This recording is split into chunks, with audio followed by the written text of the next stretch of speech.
Hi friends, இன்றைக்கி நம்ம வீடியோவில் எப்படி முருங்கைக்காய் வடை பண்ணுறதுன்னு தான் பார்க்க போகிறோம். இது வீட்டில் இருக்க பொருளை வச்சு ஈஸியாகவே பண்ணிடலாம். இது செய்கிறதுக்கு தேவையான பொருட்கள் என்னென்னா 3 பெரிய வெங்காயம், 3 கொத்து கருவேப்பிலை, அரை டீஸ்பூன் பெருங்காயத்தூள், 2 பச்சை மிளகா, 1 கப் பொட்டுக்கடலை, 1 முருங்கைக்காய். நான் இன்றைக்கி பெரிய சைஸ் முருங்கைக்காய்னால 1 எடுத்திருக்கேன். நீங்கள் மீடியம் சைஸ்னால் 2 எடுத்துக்கோங்க.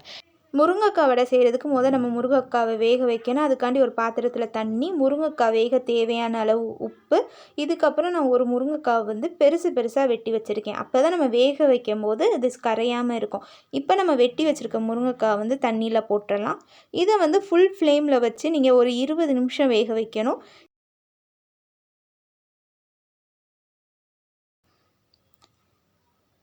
இப்போ இதை மூடி போட்டு ஒரு 20 நிமிஷம் வேக வச்சுக்கலாம்.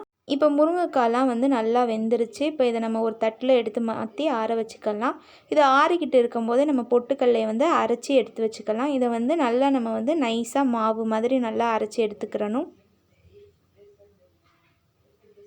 இப்போ நம்ம முருங்கைக்காய்லாம் ஆறிடுச்சு. இப்போ இந்த இதுக்குள்ளே இருக்கிறத மட்டும் நம்ம ஒரு கரண்டியை வச்சு எடுத்துடலாம். இப்போ இதில் அரை டீஸ்பூன் பெருங்காயத்தூள், 2 பச்சை மிளகா சின்ன சின்னதாக வெட்டினது, 3 பெரிய வெங்காயம் சின்ன சின்னதாக வெட்டினது, 3 கொத்து கருவேப்பிலை அதையும் சின்ன சின்னதாக வெட்டி இதில் சேர்த்துக்கலாம். இப்போ நம்ம அரைச்சி வச்சுருக்க பொட்டுக்கடலை மாவையும் இதில் சேர்த்துக்கலாம். இந்த வடைக்கு நம்ம வேறு எதுவும் மசாலாலாம் ஆட் பண்ண தேவையில்லை. இப்போ இதுக்கு தேவையான அளவு உப்பு போட்டுக்கலாம். போட்டுட்டு இதை நல்லா நம்ம பிசைஞ்சிக்கலாம். இந்த வடைக்கான மாவுக்கு நமக்கு தண்ணி சேர்க்க தேவையில்லை. தண்ணி சேர்க்காமல் நல்லா பிசைஞ்சிக்கலாம். இந்த மாவு கொஞ்சம் பிசு பிசுன்னு தான் இருக்கும், ரொம்ப ஸ்ட்ரிஃபாக இருக்காது. இப்போ நல்லா பிசைஞ்சதுக்கப்புறம் இதை ஒரு சின்ன பாலாக உருட்டி நம்ம வடை தட்டிடலாம். வடை நம்ம ரொம்ப குண்டாகவும் தட்டக்கூடாது, ரொம்ப மெல்லிசாகவும் தட்டக்கூடாது, நார்மலான சைஸில் தட்டணும். இந்த மாவில் நம்ம ஒரு 10 வடை தட்டலாம். இப்போ எல்லா வடையும் தட்டினதுக்கப்புறம் இதை நம்ம டீப் ஃப்ரை பண்ண போகிறதில்ல, ஷாலோ ஃப்ரை தான் பண்ண போகிறோம். அதுக்காண்டி ஒரு தோசை தவாவை அடுப்பில் வச்சுக்கலாம். அடுப்பை சிம்மிலே வச்சுக்கோங்க, லோ ஃப்ளேம்லேயே.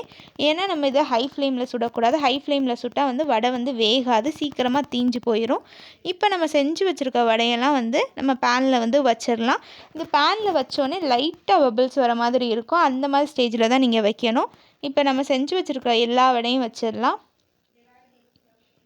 இந்த வடை ஒரு சைடு நல்லா வெந்தோன்னே தான் திருப்பி போடணும், இல்லாட்டி உடஞ்சிரும். ஒரு சைடு நல்லா இப்படி கோல்டன் ப்ரௌன் வந்தோடனே எல்லா வடையும் திருப்பி போட்டுக்கோங்க.